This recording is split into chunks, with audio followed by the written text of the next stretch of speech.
Shri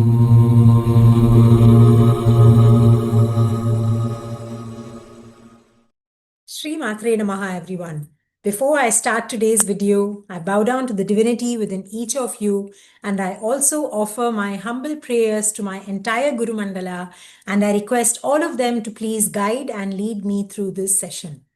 In today's video, we will start uncovering the secrets of the Kundalini Tantra as described in the Lalita Sahasranama.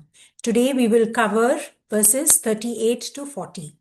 As we uncovered in the previous two videos, the Kundalini is really the latent potential that lies within all of us, so that we can eventually discover that our true self is really part of the Paramatma and we reach the Aham Brahmasmi state.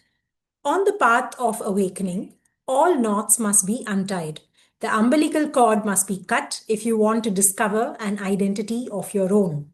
We wouldn't know how deeply we are attached to something until we start distancing ourselves from it. The process of Kundalini awakening or its understanding is incomplete without an intimate knowledge of the three knots that bind each of us. Not coincidentally, in the Lalita Sahasranama, exposition of the Kundalini does not start from the chakras, but the three knots or the granthis. There are 182 and a half verses in the Lalita Sahasranama, out of which 15 are directly linked to the chakras.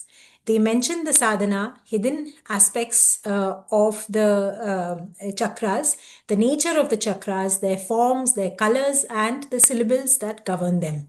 But the first three verses stand independently on their own. They only talk about how the Kundalini rises as it pierces the three knots or the granthis.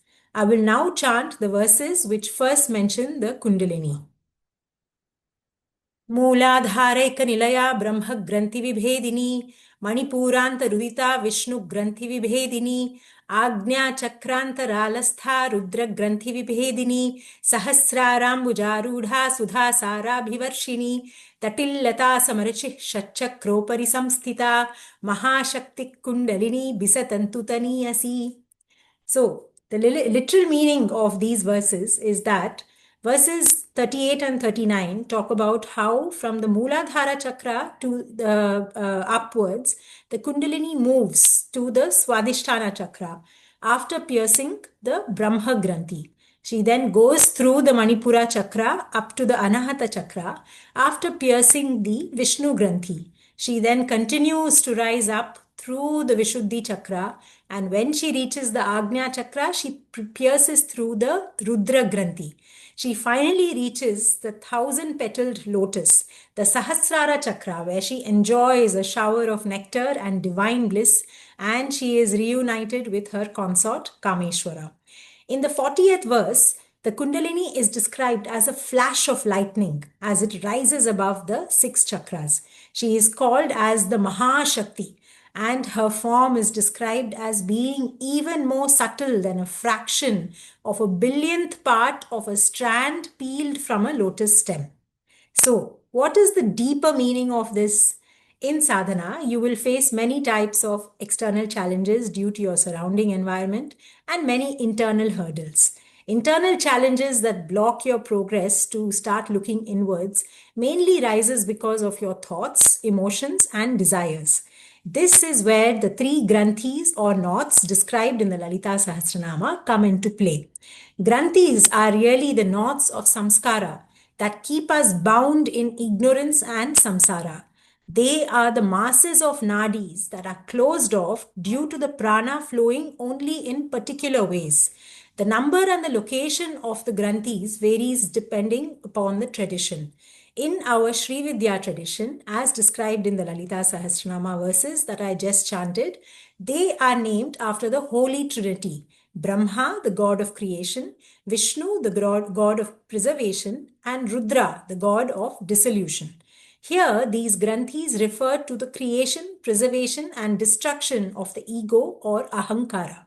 The Brahma Granthi is at the Mooladhara and represents the samskaras that are related to the creation of your own ahankara or ego. This Granthi is exceedingly hard to untangle because of the density of the samskaras related to the formation of your ahankara. Everything we hold dear, including the mass of beliefs about ourselves and the world that forms our worldview, is here in this Granthi. The samskaras of the other two Granthis are dependent on this one. Over many lifetimes, we create many mental complexes, which are called vikalpas, out of our experiences beginning in very early in life. And unless we work on them consciously, they act as invisible puppeteers that determine how deeply we remain entrenched in samsara.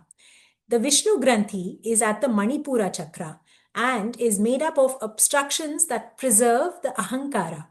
Through the ongoing creation of karma, as we go through life, we continue to preserve this limited sense of self, adding on more and more samskaras and vasanas through our own attractions and aversions.